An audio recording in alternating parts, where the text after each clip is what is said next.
Good morning, Abuja. Welcome to Citizen Sport on CitizenFM 93.7 Abuja. My name is Friday Joshua Omobabauju, the leader with champion. And let's hit the ground running quickly and starting from home front. Let's start with the under-20 Flying Eagles of Nigeria. They will today face the junior Etalons of Burkina Faso in the second group game at the Wafubi under-20 Championship in Niamey, Niger Republic. Having beaten defending champions, the Black Starlets of Ghana 2-0 in the first game, victory today will end the Ladan Boso Boys a semi-final ticket at the championship. Both teams will take to the pitch at 5 p.m. at the Stade General Seni Conche, and the same venue where the Flying Eagles defeated Ghana 2-0.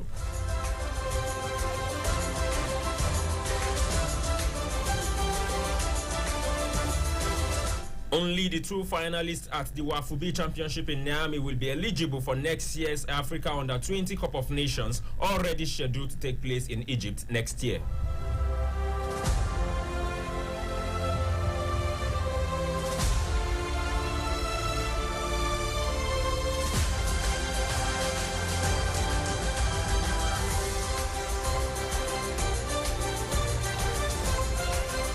And what it means that a win for the Flying Eagles today against Burkina Faso, that match is going to hit the screen. Is going to kick off at 5 p.m. Nigerian time. So a win for the Flying Eagles of Nigeria. We see them actually make it to the semi-final. And don't forget that this competition is also a qualifier to the Wafubi to the Africa Under-20 Cup of Nations, which is already scheduled for Egypt next. So for the Ladamboso boys, it has been over 100 from the games being played, but let's see if they'll be able to consolidate on that 2-0 win against defending champions, the Black Starlets of Ghana. Although Coach Ibrahim Zito of Ghana actually said that Nigeria were a better team, so we hope to see that they improve on what they did against the Black Stars of Ghana. And not forgetting that there's a particular Côte d'Ivoire on the other side of the divide in Group A who is running riot at the moment. They are currently sitting top of Group A on 6 points after they defeated Togo by 1-0 yesterday in their second group game. So we hope that Nigeria will repeat the same feat with our boys and firing from all cylinders. Let's see if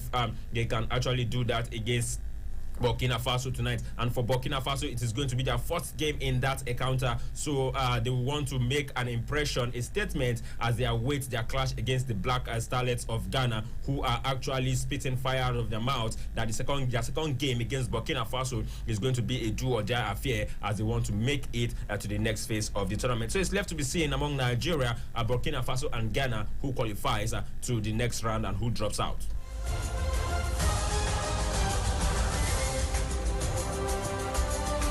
And plans by the Nigeria Football Federation (NFF) to make the Super Eagles do well at the next Africa Cup of Nations are already underway, with invitation of 30 players earmarked to participate in 2 international friendly games as part of preparation for the continental showpiece.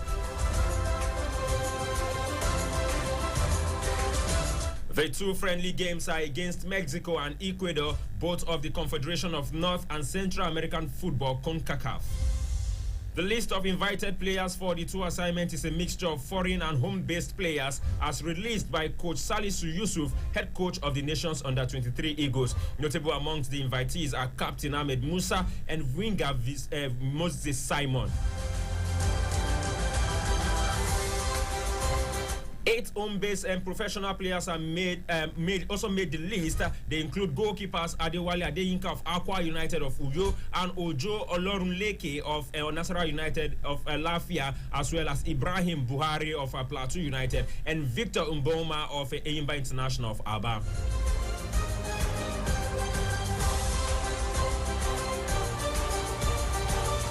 And for those who have been clamoring for the inclusion of home-based players into the Super Eagles, I think at the moment your hunger has been satisfied at the moment, because 8 home-based players are already named in the squad of the Super Eagles that will face Mexico and Ecuador later this year in the friendly game, and that game is going to take place in Texas. And then not forgetting that the NFF has, however, been categorical that just 25 of the 28 invitees will make the final cut to the Mexico-Ecuador friendly matches, which are preparatory to June's 2023 Africa Cup of Nations qualifying matches against Sierra Leone and Sao Tome and Principe.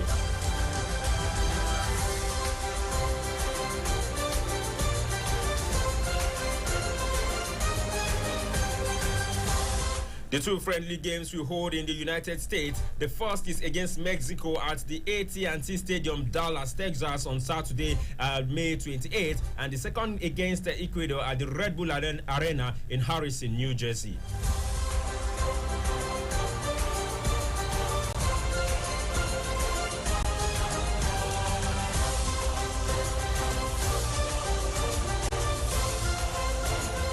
And away from football, let's go to basketball, where Nigerian basketball players yesterday stormed the office of the Minister of Youth and Sports Development, Sunday Dari, at the Moshood Abiola National Stadium, Abuja, to request for audience of the crisis rocking the Nigeria Basketball Federation, NBBF.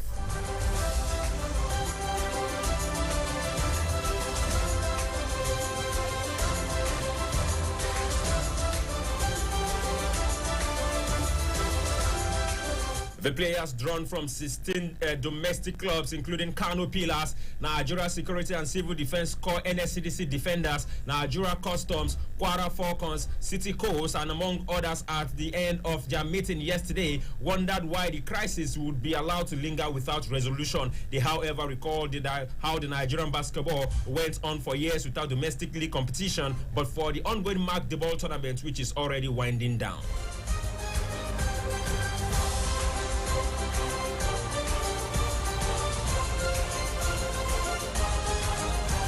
The leader of the entire players and players representative on the NBBF board, Stanley Gumot, who spoke on behalf of the players, said the players were most affected and want a peaceful resolution of the crisis, plaguing the dunking and slamming the game.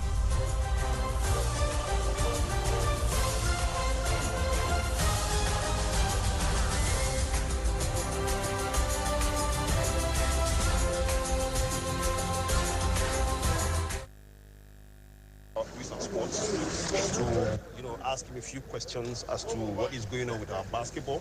As you can see, Mark the Ball, which has been keeping us from the beginning of the year, is coming to an end. And there was a standard that was set in that championship. As such, we want to speak with the Honourable Minister, let us know what is the way forward, when is this crisis going to end, so that the Nigerian basketball player will have an opportunity to continue to play his basketball. So we walked into his office now to, speak with him, and then unfortunately, they said he has left. Well, we're going to drop our, resolutions in writing to him, to his office, and to see if we can actually see him, if the leadership of the players can see him, because we still really want to see him. Sorry, it's not a protest. Yeah, I want to correct that. It's not a protest. Unfortunately, we have written a lot of letters. He has not in any way, even replied us. Although, to be fair to him, we have never written to him that we want to see him, but this time I want to write him officially to say we need to see him. Let's find an end to the crisis.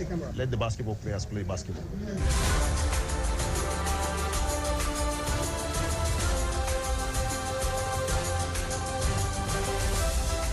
They resonated the crisis in the NBBF read up towards the later part of 2021 after 4 years of relative peace. In January 2022, two factional elections held in Benin and Abuja produced two parallel boards laying claim to the leadership of the NBBF till date.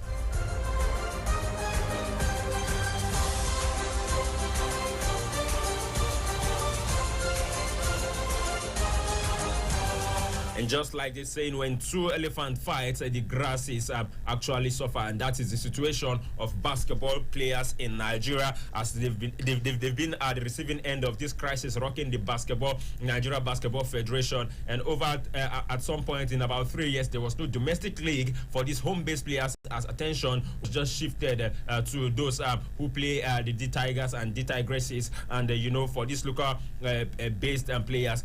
They've had it to their limit, and sometimes early this year, they actually make a protest straight to the Ministry of Youth and Sport, where they demand that the Ministry of Youth and Sport grants them audience and actually look for a lasting solution in the NBBF crisis. And up till now, nothing has been done, and they are coming out again. Although Stanley Gumot, the players' representative on the NBBF board, said yesterday's action was not a protest but just a request to actually see the minister and have a discussion, a roundtable discussion with the minister on how to go forward to curb the crisis rocking the NBBF at the moment. And let's let you know that In the NBBF at the moment, we have two parallel boards, one led by Musa Kida and the other by Mark the Ball. And for Mark the Ball, Mark Igocha, I beg your pardon, who is the organizer of Mark the Ball Championship and is currently winding down. And what the players are trying to say that if this competition winds down completely,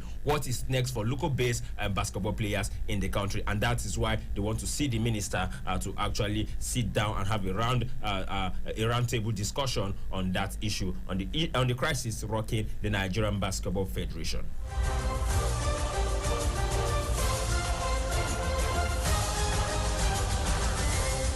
And don't forget the number to call is 0818-222-2205. 0818-222-2205.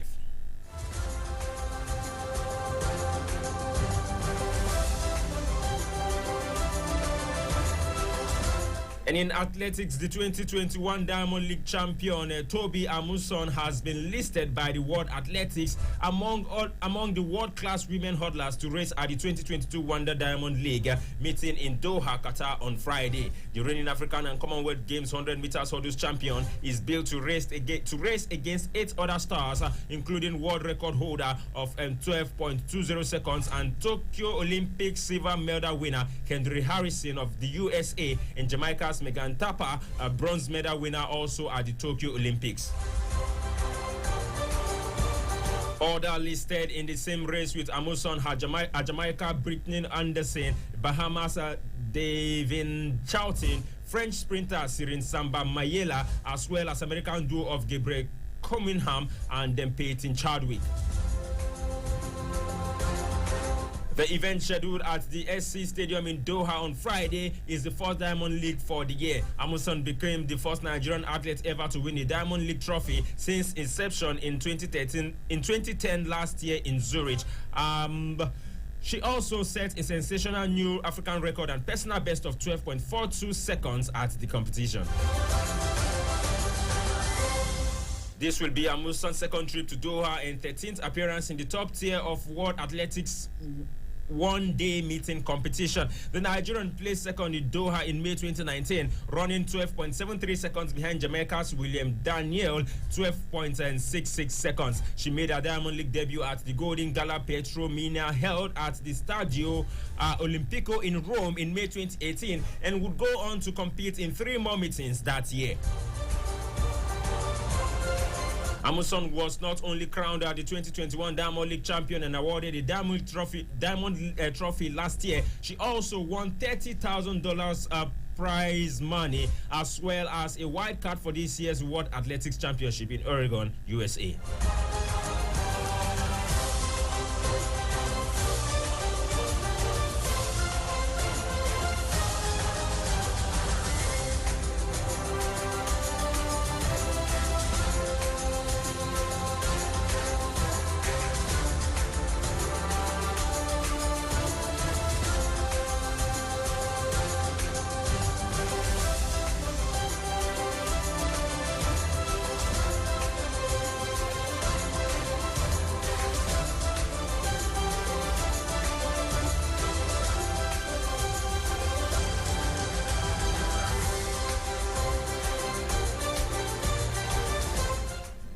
Nigeria's Scrabble team has set its sights on total dominance at the first West African Scrabble Championship slated for Accra, Ghana from May 14 to 19. A 12-man team was scheduled to be announced yesterday evening following week-long close campaign in Abuja involving 25 players. Nigeria will compete alongside hosts Ghana, Sierra Leone, Liberia and Gambia, and having established itself among the elite nations in the sport. The team which has world number 3 Wellington Jere and the Nigeria's top-ranked star Olatunde Oduwole among its brightest medal hopefuls is poised for a successful outing at the former Gold Coast.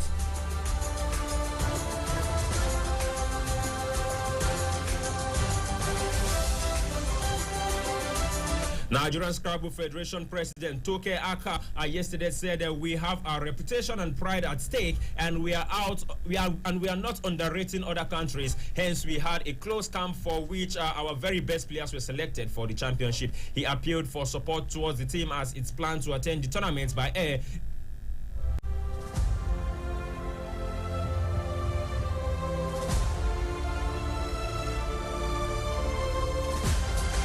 He appealed for support towards the team as its plan to attend the tournament by air is threatened by shortage of funds. He went further to say we need about 8 million naira for the championship, but as things stand, we are likely to go by road, which is very unsuitable. We are hoping to get his support, even though we have a very short time. Apart from Jigere, a former world champion in form, Uduwale, who sits atop the national ranking, as well as Eta Karo, who is the world number 4, Emmanuel Umojose, and Victor Godwin will also be on the spotlight. Aka added that a dominant outing would further enhance Nigeria's position in the sport, with more of the nation's players projected to move up in the global rankings, which currently has 7 Nigerians in the top 20.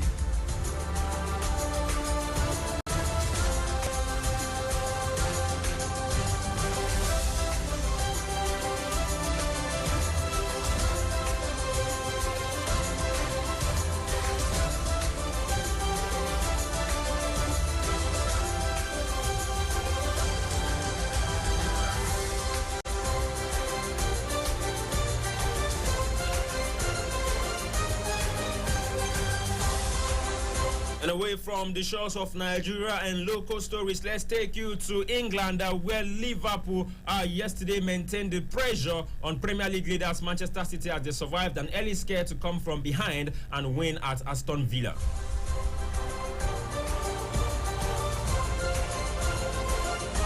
Jurgen Klopp's side suffered a shock after only 3 minutes when Douglas Luiz bundled home after Liverpool goalkeeper Alisson failed to hold his header. Liverpool were on terms within 3 minutes when Joel Matip scored following a goal-mouth scramble, and the sides then exchanged chances before Sadio Mane puts the visitor ahead with a superb angled header from Luis Diaz's cross in the 65th minute. The win means Liverpool now lie second on only goal difference before City's visit to Wolves this evening. Former Liverpool striker Danny Ings wasted opportunities to equalize and inflict a blow to his old club's hopes of winning a historic quadruple, although the Reds did suffer an injury setback when influential midfielder Fabinho went off in the first half with an hamstring injury that must make him doubtful for Saturday's FA Cup final against Chelsea.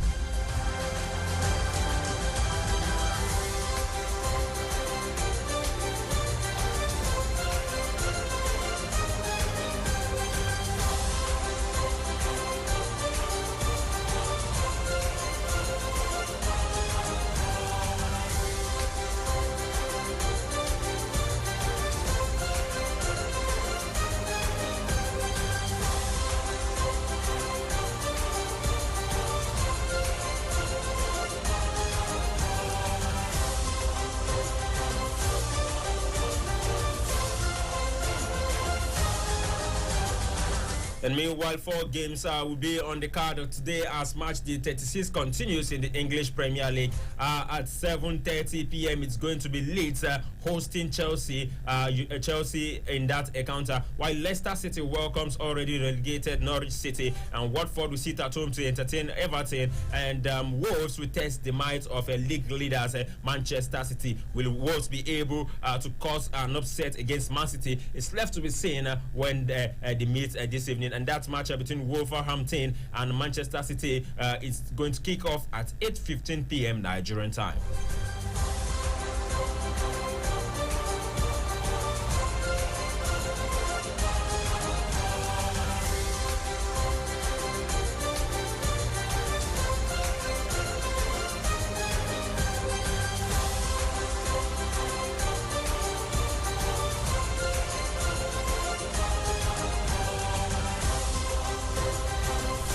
And for Manchester City tonight against Wolverhampton Wanderers, it's going to be a do-or-die affair as they are currently leveled on points with Liverpool at the moment, following Liverpool's 2-1 win at Aston Villa last night. And for Man City, it's a must-win encounter to go 3 points clear of Liverpool to actually put them in pole position to win the EPL title this season, as the Champions League has already eluded them. And for Wolverhampton, they are likely to cause an upset, because in football anything is bound to happen. And when they file out against Manchester City, although Manchester City are the favourite, I remember they trashed Newcastle by 5-0 over the weekend, and that means for Manchester City they are on full throttle to actually go for the EPL title. Looking that is the only title they could actually go out and win at the end of the season. So for Pep Guardiola and his boys, they are going to be firing from all cylinders. They'll be leaving no stones unturned when they face Wolverhampton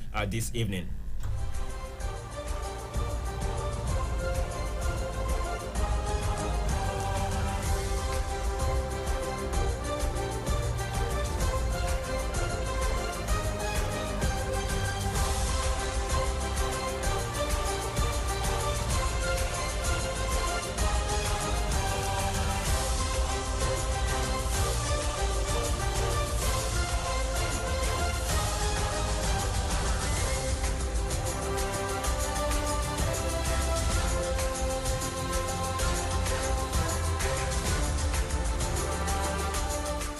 And for Everton, visiting Everton, who will be away to Watford, they are currently 1 point adrift and safety 2 spots above relegation zone. And that means for Everton is going to be a must-win situation for the Goodison Park boys. And in their last 5 games, their form has not been very, very good, as they've been able to pick just 3 wins from 5 games and then 1 loss and a draw. And actually in their last 2 games, they've come out with all 3 points, and against Chelsea they won 1-0 and then followed it with a 2-1 win over Leicester City at the King Power Stadium. And now they'll be away to Watford, and what it means for Frank Lampard and the boys is a must win for them to be sure of their safety, because 1 point adrift safety is not safety at the moment until the end of the season. And one spot adrift safety, 1 point adrift safety, I beg your pardon, and 2 spots above relegation zone is not really safe for Everton at the moment, as they are still there's still a possibility for Everton to go into relegation. And also not forgetting Burnley, who are behind Everton on 17th position on 34 points, level on points with Leeds United, who are in relegation at the moment. And that makes Chelsea's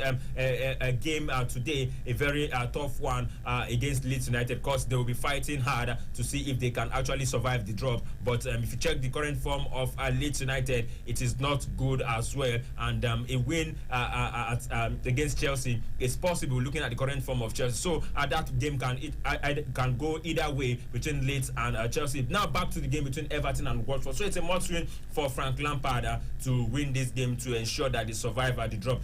When they play today's game, although they have a game in hand, if they play today's game, that means they'll still have 3 games until the end of season to ensure that they survive a relegation. They are currently 16th, 2 spots above relegation, so they can still drop in if they lose guard, if they don't get the job done when it matters the most. So next is the game between Leicester City and already relegated Norwich City.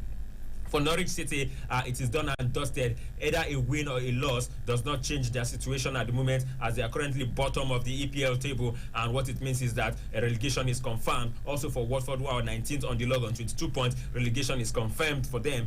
But for Leicester City, they will be looking forward to actually go up the ladder, as they are currently 14th on the log on 42 points. And that means if they go all out to win tonight's encounter, it will shoot them to 45 points. And that can take them straight into the top 10 of the English Premier League, and that is what Leicester City will be aiming at the moment. We hope to see that our Nigerian boy Kelechi Iheanacho actually grace the pitch and possibly get a goal in that encounter, as we will be looking out for him. And the game between Manchester City and Wolves will be coming through your speakers at 8:15 p.m. from the studio of Citizen Sport 93.7 and Citizen FM Abuja. So that is it for EPL games scheduled for tonight. 4 games as match day 36 continues in the English Premier League. I'll read out the fixtures again. At 7:30 is going to be Chelsea being away to Leeds United, while Leicester City welcomes Norwich City. Watford hosts Everton, while Wolverhampton will test the might of Manchester City.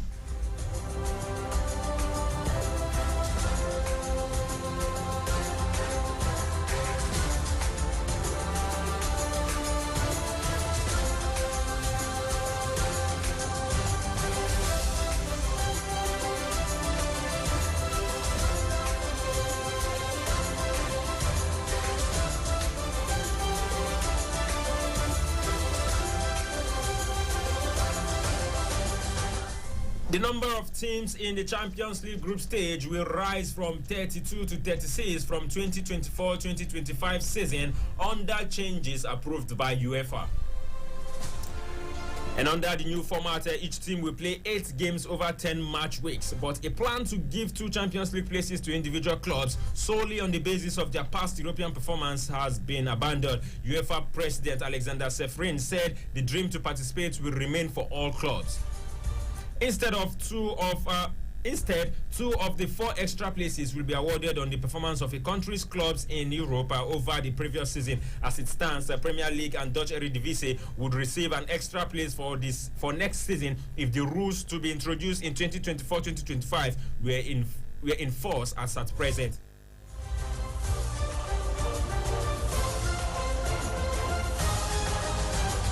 And simply what that means is that if for a league who parades a number of clubs that perform very well in the UEFA Champions League in the previous season, let's take for instance England. For instance, we have Chelsea. We have Man City, Liverpool getting to the semi-finals, as well as Chelsea making it to the quarterfinals. If you check their performances, it has been very, very impressive. What it means is that if this rule is being enforced by the beginning of next season, it means that English league will get 1 additional spot into the UEFA Champions League, and that is what it means. And also, if you check the Dutch Eredivisie, they've been impressive also in this seasons of the UEFA Champions League. And if this rule is anything to go by next season, it means that they will also get a chance of adding an extra club from their league in the UEFA Champions League. So it boils down to your performance in the current season as to what you will get in the following season. So that means from 20 for now, it has been slated for 2024-2025 season before we see that come into place. And when it is finally done and dusted, we are going to see 36 teams compete in the UEFA Champions League. And UEFA said another place will go to 3rd place league team in the country, standing 5th in their rankings. At present, that team joins in the 3rd qualifying round.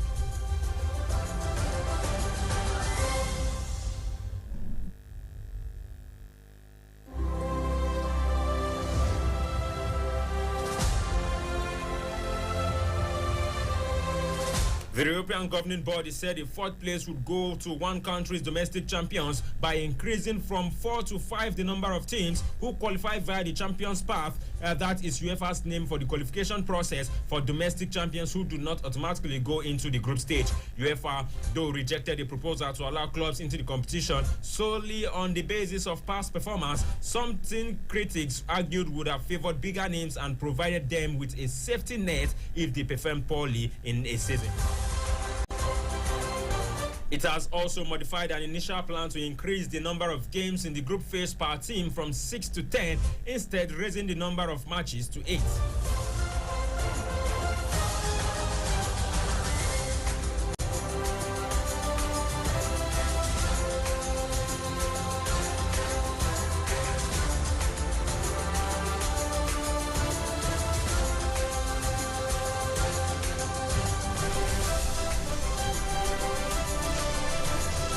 And now let's take you to the transfer gossip making the rounds. And Newcastle United have made contact with Felipe Coutinho in a bid towards Aston Villa's attempt to sign the 29-year-old Brazil attacking midfielder on a permanent deal from Barcelona.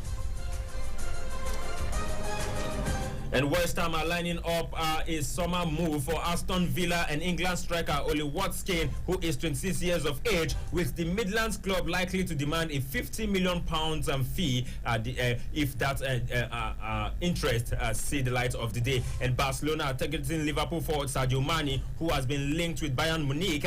30-year-old Senegal international is reportedly interested in a move to the Camp Nou to improve his chances of winning the Ballon d'Or. And in reaction to a possible move for Sadio Mane, former Liverpool striker, defender, I beg your pardon, Jamie Carragher has joked that Mane will leave him to deal with if he moves away from Sky Sports. Sorry, I beg your pardon, moves away from Liverpool. And what it means that he's very, very much interested in Sadio Mane staying in the club. And he went on to say, I love him. I love that guy. If he leaves Liverpool, he will have me to deal with.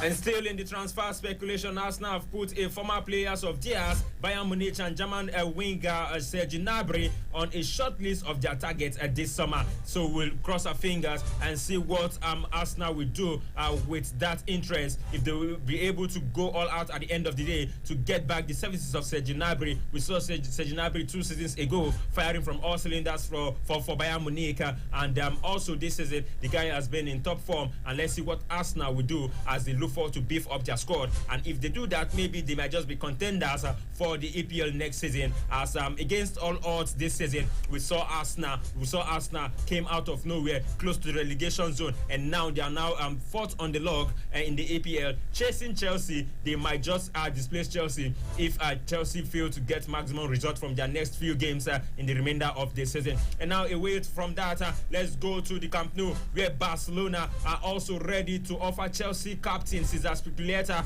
£11 million a year in wages, but are hampered by financial fair play rules, so cannot offer any significant transfer fee for the 32-year-old Spain defender.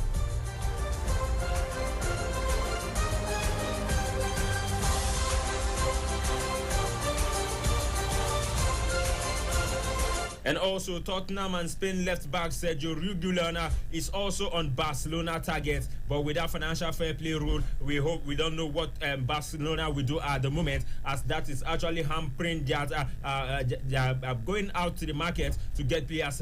Just maybe probably they should just look inwards, look into the academy, as over time we've seen Barcelona bring superstars from their academy, talking about the likes of Xavi Hernandez, talking about of Andres Iniesta and Lionel Messi. These guys were brought from Barcelona's academy. Now that financial fair play rule is standing in the way to get new players, they should go down, look inwards, and get players to replace their old legs in Barcelona. And Chelsea and Manchester United are keen on signing RB Leipzig and France attacker Christopher Nkunku, who is 24 years of age. And with Chelsea and Manchester United on the radar looking for RB Leipzig forward, let's see who wins and who gets the services of this guy at the end of the day. And Real Madrid, the Los Blancos, have added a £340 million buyout clause to Antonio Rudiger's contract after the 29-year-old German defender signed a 4-year deal with Spanish giants worth £315,000 a week on a free transfer from Chelsea.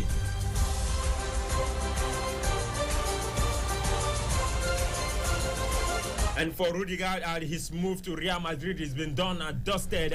Even before now, we knew he has already mentioned that he's going to leave Chelsea at the end of the summer to Real Madrid, and that deal has been done and dusted. The man is going to receive £350,000 a week when he gets to the Santiago Bernabeu. And for Leicester City, they expect Belgian midfielder Yuri Tielemans to leave the club this summer, and the Foxes are prepared to listen to offers of £40 million for the 25-year-old whose contract runs out in summer of 2023.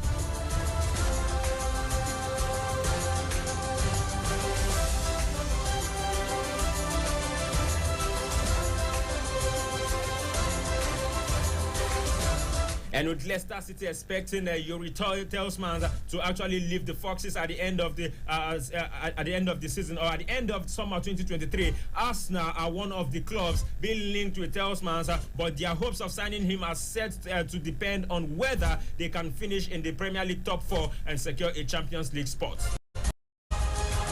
And Manchester United and Newcastle are interested in signing Nigerian striker Victor Osimhen, but Napoli wants at least €100 million. That is £85.5 million for the 23-year-old.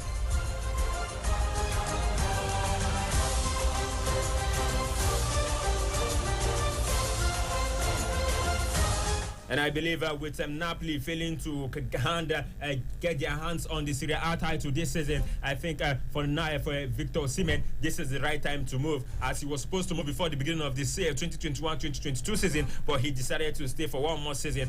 And I think this is the right time to face new challenge, a place where he can get a chance and actually display what he has to offer. And Manchester United and Newcastle are interested in signing the Nigerian striker, as earlier mentioned, but Napoli wants at least 100 million euros. Lazio president Claudio Lotito says he turned down a 140 million euros, that is 120 million pounds, offer for 27-year-old Serbian midfielder Sergej Milinkovic as a target for Manchester United and Paris Saint-Germain.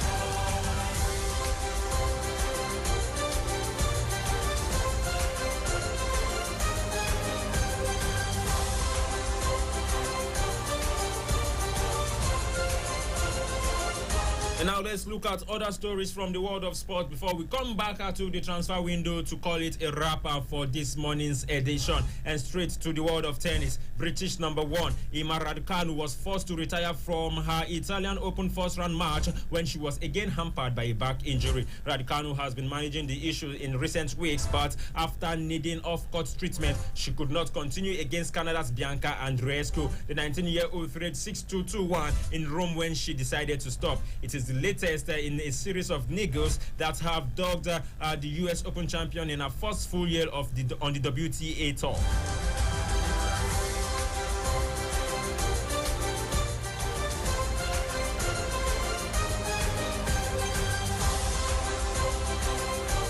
And the 2019 US Open champion, 2020 US Open champion said, I was definitely disappointed with how today went, but I guess I wanted to give it a try. I never really knew how bad it was until I kind of went out there. She added, I'm still learning when it's right to push my body and push through it, and when it's not, I guess that's something I'm learning at this moment. Raducanu, ranked 12th in the world, will be hoping the injury improves before the French Open starts. The clay-court Grand Slam begins on May 22, and Raducanu will be playing in the main draw for the first time.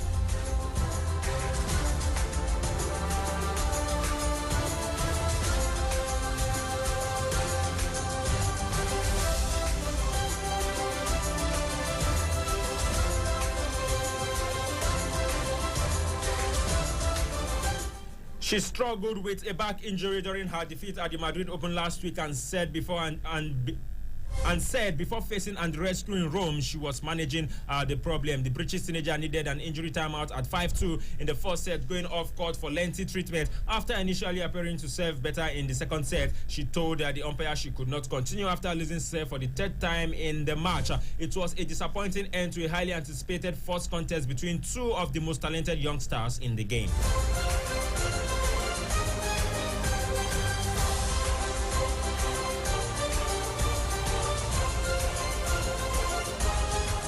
The match up between the pair, who have parallels as unexpected teenage US Open champion and both born in the same part of Canada with Romanian heritage, made an intriguing prospect. Andreescu, 21 years of age, has suffered serious physical issues herself since winning the Flushing Meadows title in 2019, admitting recently she had considered quitting the sport, but she showed signs of her best form, demonstrated by powerful returning, precise winnings, and a solid second serve to dominate Raducanu before the match came to an early conclusion.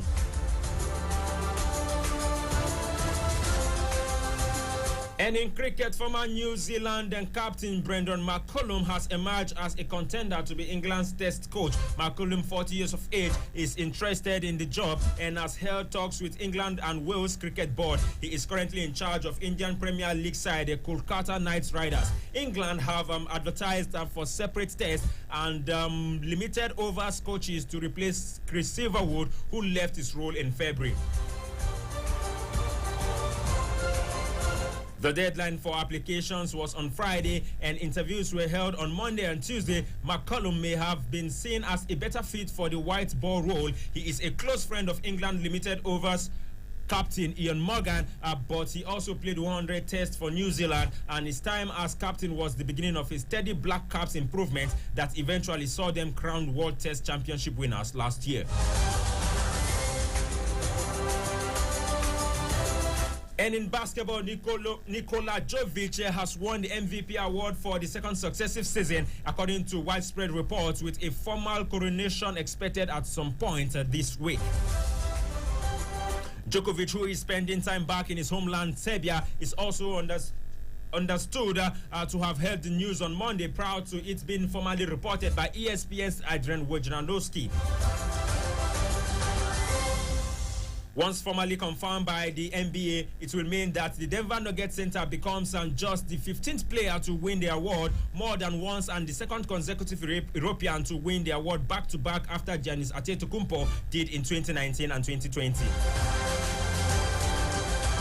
Milwaukee Bucks superstar and reigning NBA Finals MVP Antetokounmpo and NBA scoring champion Joel Embiid of the Philadelphia 76ers were the other two finalists for this year's award. Djokovic had a career year as he averaged personal highs of 27.1 points and 13.8 rebounds per game. He also averaged 7.9 assists and became the first player in NBA history with 2,000 points, 1,000 rebounds, and 500 assists in a single season.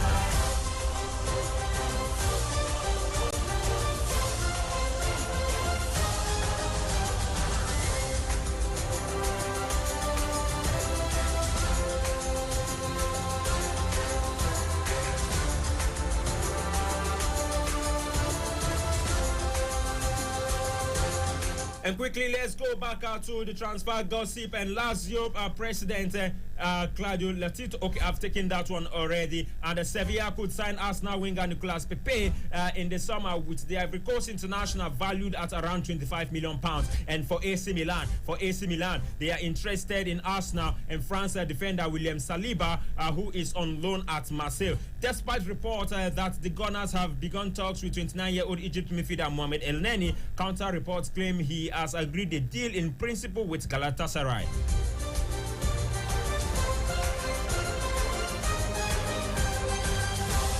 And for one of the big guys at Manchester United, the France international, talking about Paul Pogba, he will have to take a pay cut if he rejoins Italian club Juventus when his contract at Manchester United runs out in the summer. Paris Saint-Germain have offered the 29-year-old more, while Real Madrid are monitoring the player's situation at the moment. And for Leeds United and Brazil winger Rafinha has given Barcelona his word that he will agree a move to the Camp Nou if Jesse Massage's side are relegated.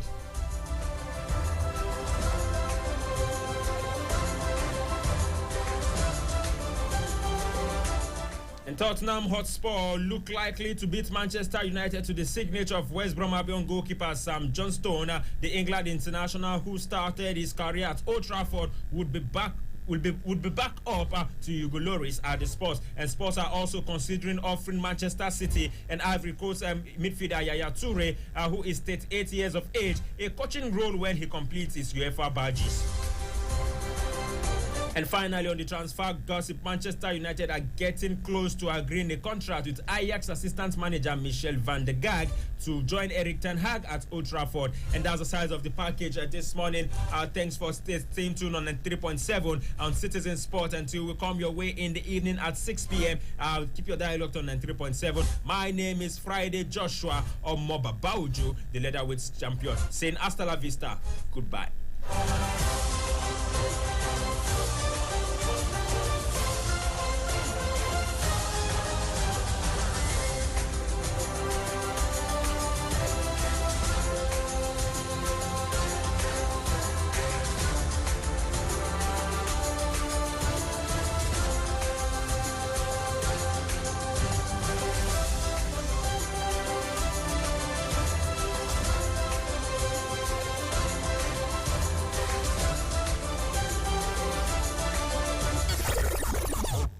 Wake up. Reach out. Speak up. Speak out. You are the voice of a new generation. And this is your station. Talk Radio 93.7 Citizen FM. Oh,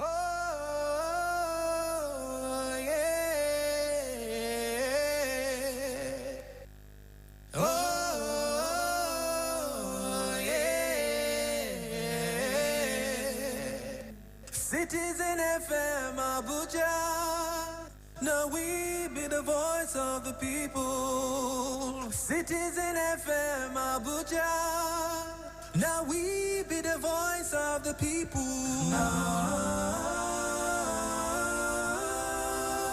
Citizen FM, Citizen FM. Make we join our hearts to build a nation of our dream. Citizen FM, Citizen FM. Your problem is my problem and my joy is your joy. Citizen FM, Citizen FM. Make we join our hearts to build a nation of our dream. Citizen FM, Citizen FM. Yeah. Your problem is my problem and my joy is your joy. Epa!